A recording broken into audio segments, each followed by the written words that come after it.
Olá, meus irmãos e irmãs, sejam bem-vindos. Hoje nós vamos tratar de mais um tema daquela série de mensagens a respeito de uma igreja em reforma.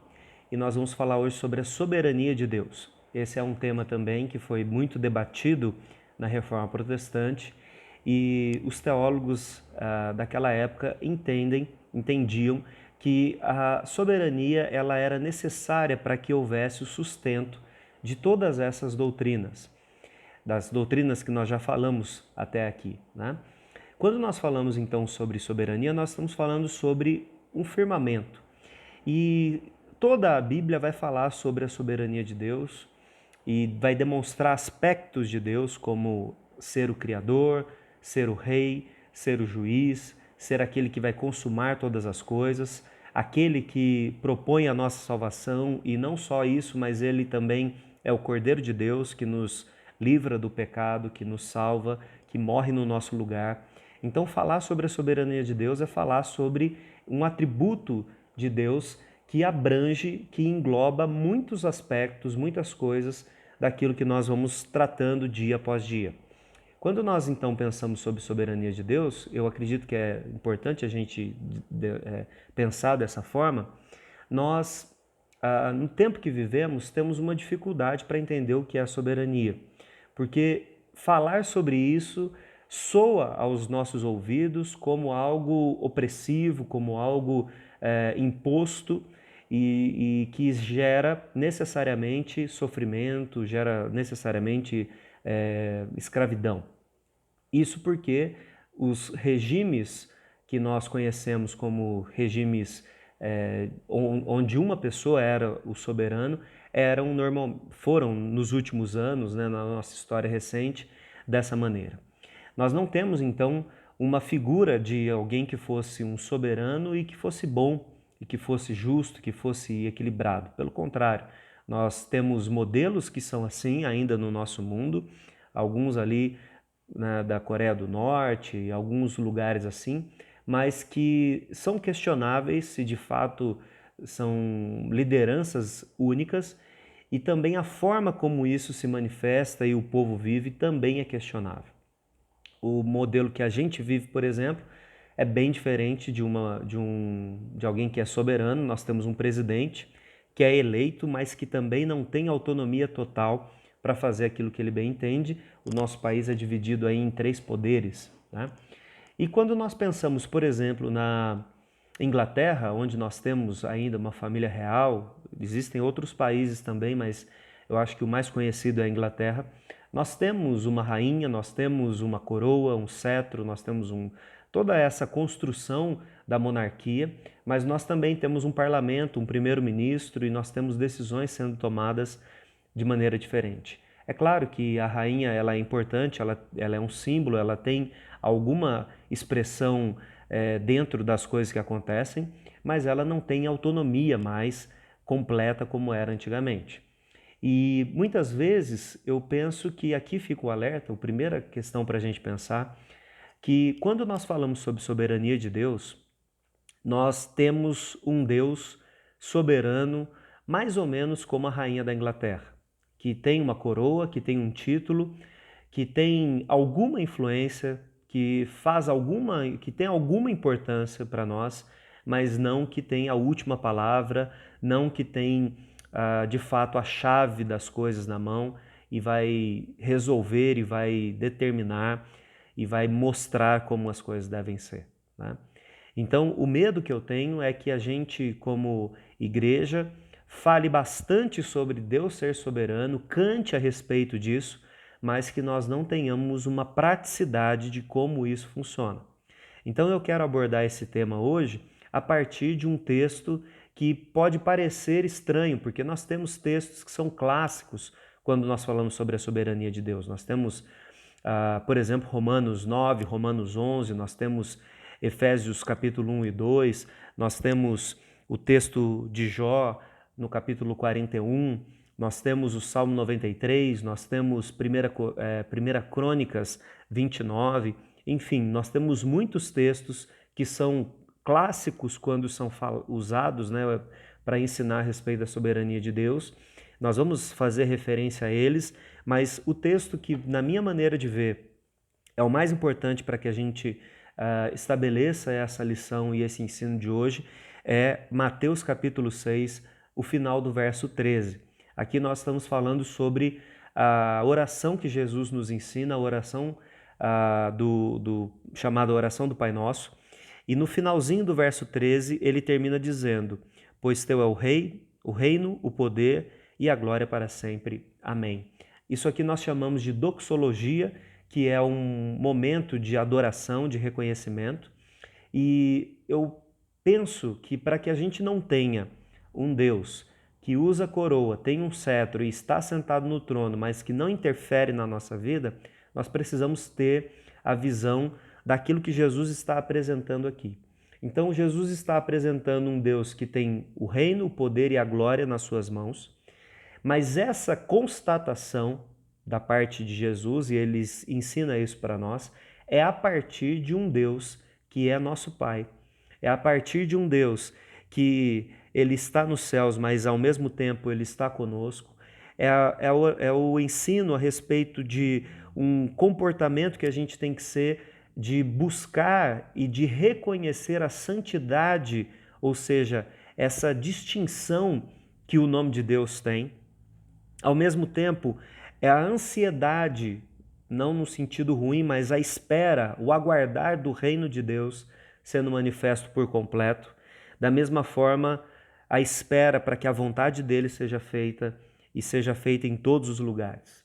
Esse Deus soberano que tem a coroa, ele não é um Deus que está lá sentado diante de uma mesa farta enquanto os seus súditos comem migalhas. Pelo contrário, ele é aquele que dá o sustento de cada dia para cada um dos seus filhos.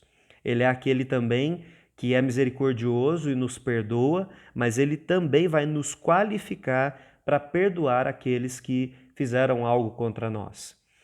E aí, para fechar todas essas coisas, esse Deus é um Deus atento, é um Deus que cuida de nós ao ponto de não nos deixar cair em tentações, mas também nos livrar do mal.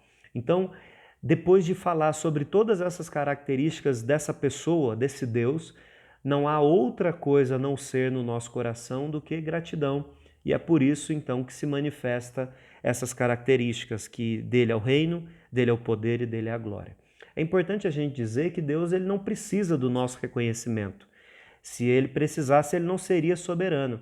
Mas o aspecto de Deus não precisar e mesmo assim nos dar a oportunidade de estar com ele, de usufruir de tudo isso que ele está fazendo, mostra que não só é soberano, como é também bondoso, misericordioso e é alguém que vai despertar amor no nosso coração. Deus ele pode simplesmente vir e enfincar uma bandeira, né,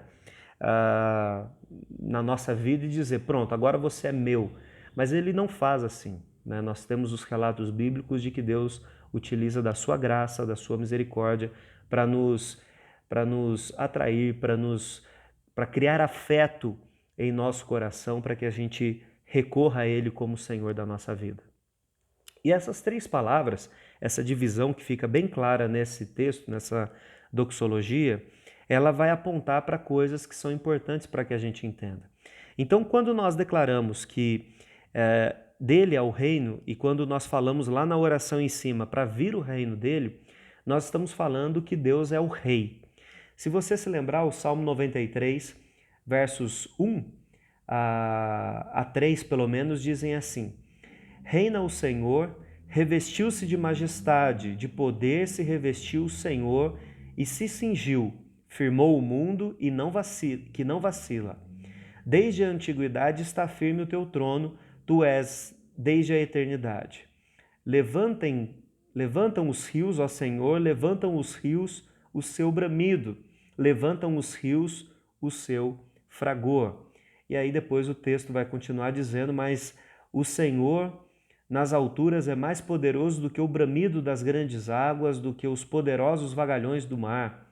Fidelíssimos são os seus testemunhos, à tua casa convém a santidade, Senhor, para todo sempre. Então nós temos aqui uma descrição de Deus como rei. Mas esse texto, eu acredito que na sua Bíblia deve ter uma letrinha minúscula em cima da palavra reino, e lá embaixo nós temos uma outra referência a um texto de 1 Crônicas, capítulo 29, verso 11. Esse é um texto muito bonito, onde Davi, passando o trono para Salomão, ele faz uma descrição de todo o seu esforço em relação a preparar as coisas para que o templo fosse construído, e ele vai então fazer uma oração de louvor, onde ele diz, a partir do verso 10, Bendito és tu, Senhor, Deus de Israel, nosso Pai, de eternidade em eternidade. Teu, Senhor, é o poder, a grandeza, a honra, a vitória e a majestade, porque teu é tudo quanto há nos céus e na terra. Teu, Senhor, é o reino, e tu te exaltaste por chefe sobre todos. E depois ele vai continuar falando que toda a riqueza, que toda a generosidade parte do Senhor e que nós somos instrumentos. Então é essa perspectiva que a gente precisa ter. Se Deus é o Rei que está sentado no trono, que tem o domínio sobre todas as coisas, isso significa que Ele é suficiente para que o nosso coração esteja amarrado, esteja preso, esteja seguro. Nós não precisamos temer que as coisas saiam do controle, porque Deus é quem está sentado no trono. Hoje, por exemplo, é um domingo de eleição e nós temos muitas dúvidas, muitos medos, muitos questionamentos para saber se candidato A é bom, candidato B é bom, mas nós precisamos entender que acima de todas essas pessoas, acima de tudo isso, nós temos um Deus que é soberano. Recentemente nós tivemos uma eleição nos Estados Unidos e existe uma tensão no ar sobre o que isso significa, sobre como as coisas vão ser a partir de então. E eu acho interessante uma frase que eu não vou citar literalmente, porque eu não tenho aqui, mas John Piper, aquele pastor americano, ele diz que todo governo, que todo reinado é apenas um ponto, apenas uma vírgula na história, sendo que quem é o autor da história, quem é aquele que constrói a história, é esse Deus que nós estamos atribuindo o louvor por ser ele o dono do reino, por ser ele o dominador, por ser ele aquele que tem autoridade sobre todas as coisas. Então, quando nós falamos na nossa oração que Deus tem todo o poder, no sentido de que ele é o rei, nós estamos declarando que ele está no comando. E se ele está no comando da nossa vida, isso significa que nós podemos descansar com relação às coisas, mas também que nós temos que ser súditos que se comportam de uma maneira a trazer a honra para ele. Eu penso que isso é importante a gente ter muito claro para nós, para que a gente não confunda a igreja, a instituição, com o reino de Deus. Nós estamos trabalhando pelo reino de Deus, servindo em uma igreja. A igreja, ela pode ser e ela deve ser a expressão de uma parte do reino de Deus, mas o reino de Deus é mais do que isso e a gente precisa ter essa consciência. Então, isso vai gerar em nós um pouco mais de paciência, porque se Deus está colocando pessoas que ainda não estão prontas na nossa maneira de ver ao nosso lado, Ele faz isso para que o conjunto seja abençoado, para que o conjunto seja moldado à medida que Ele quer. Quando nós falamos então sobre pensar no reino de Deus, nós podemos pensar talvez em cooperar com pessoas que creem de fato no Senhor Jesus, mas que não são da nossa mesma denominação, por exemplo, né?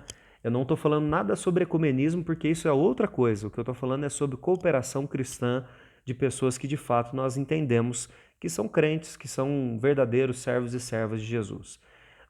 O que eu estou alertando é que a gente não confunda igreja, instituição ou denominação com o reino de Deus. O reino de Deus é bem maior e nós precisamos entender que nós não somos apenas membros de uma igreja, mas que nós somos súditos de um reino que está sendo estabelecido. Depois, a outra palavra é poder. E poder se refere à capacidade de fazer as coisas, né? Quando nós oramos dizendo que dele é o poder, nós estamos dizendo que ele pode fazer aquilo que ele quiser. Então, ao mesmo tempo que a gente ora para que ele faça a vontade dele, nós reconhecemos que ele tem poder para fazer aquilo que ele quiser. E essa vontade necessariamente não é aquilo que nós queremos que ele faça, né? Eu fiz aqui referência ao capítulo 41 de Jó, quando Jó debatendo, né, com Deus, na verdade Jó vai fazendo ali as suas reivindicações, né, a sua manifestação, e aí no capítulo 40, capítulo 41, nós temos Deus respondendo a Jó, né? E é muito interessante a forma como Deus constrói essa questão, né? E ele fala assim, olha, eu sei que você tem questionamentos e eu vou te responder, mas primeiro você vai me responder algumas coisas. Aonde você estava quando as coisas foram criadas? Aonde você... Quem de vocês pode controlar os animais, pode controlar as estações, pode dominar o universo? E ele então vai demonstrando, não para que humilhe a Jó, mas para que Jó tenha esse amadurecimento da sua relação com Deus, da sua fé, porque ele era um homem temente, mas muitas vezes ser temente é colocar a coroa na cabeça de Deus, deixá-lo sentado no trono, mas não reconhecê-lo como o Senhor do nosso dia a dia, como o Senhor de todas as coisas. E eu acho muito interessante uma abordagem de um livro que é de um pastor presbiteriano, reverendo Ricardo Barbosa, e ele vai falar sobre Jó e ele diz que é exatamente esse desfecho que Deus faz com Jó, que livra Jó de uma autojustiça, de um resolver a vida com a sua própria mão. Então, ainda que ele fosse um bom homem, ele precisava reconhecer que Deus está acima e muito acima dele. Ainda que Deus sempre nos trate como filhos, nós não podemos perder de vista que nós fazemos um papel duplo aqui, o papel de filhos e de servos. Talvez a melhor ilustração seja a do filho pródigo. Nós somos filhos, né? De fato, mas nós somos aqueles que têm um histórico que desonrou e Deus nos perdoa por isso, né? E Ele nos fez filhos de novo, mas que ainda assim nós temos uma dificuldade. Então o poder de Deus no capítulo 40 e 41 de Jó vão demonstrar que na verdade Ele é maravilhoso acima da nossa compreensão, acima de tudo aquilo que a gente pode fazer. Me lembro aqui também de Jesus falando com os discípulos, e os discípulos falam, mas para quem? Então, quem pode ser salvo? Quem pode fazer alguma coisa por si? E Jesus fala, vocês não podem, mas Deus pode tudo, né? Então, é uma característica de reconhecimento que se soma ao aspecto de que a vontade de Deus tem que ser feita na nossa vida. Então, quando nós oramos o Pai Nosso e pedimos que a vontade de Deus seja feita, nós podemos também ter paz no nosso coração, porque nós estamos falando com alguém que pode fazer realmente todas as coisas. Ele não depende de outras coisas, de contingências, ele faz. Ele é aquele que tem o botão do início, o botão do start nas mãos para fazer o que é necessário. Depois nós temos a última palavra, que é a glória. E quando nós falamos 2 semanas atrás sobre somente Deus a glória, nós falamos um pouco sobre isso, sobre essa questão da manifestação de Deus. E eu acho interessante uma tradução bíblica que, na verdade, ela é uma paráfrase, né? Então ela tem uma liberdade poética chamada A Mensagem. Eu já usei algumas vezes nas nossas mensagens. E na parte a tua glória, né? Nesse momento aqui do texto, o autor traduz como a tua beleza nos fascina. É exatamente isso que é a glória de Deus. É essa manifestação de tudo que Ele é. Por isso, quando nós falamos sobre o poder, o reino, nós estamos falando também sobre a glória. Quando nós falamos sobre Deus ser o rei, nós estamos falando que Ele é um Deus glorioso. Então, todas essas referências bíblicas que são cruzadas, elas servem para demonstrar essa característica de Deus, que Ele é aquele que nos deixa sem palavras né? Como os salmos muitas vezes descrevem a Deus ou descrevem a nossa relação com Deus. Mas eu gosto de pensar em Deus como glorioso, mas especialmente como esse Pai que é nosso e que, se você me permite, se assenta para comer do nosso pão, é aquele que manifesta a sua santidade e a gente não pode nem olhar para aquilo, tudo que ele representa, mas ao mesmo tempo ele se dá a conhecer. Ele é aquele que tem o seu nome no céu, os seus pés na terra, mas ele domina todas essas coisas e nos convida a observar o quanto ele é gracioso, o quanto ele é generoso para com a nossa vida.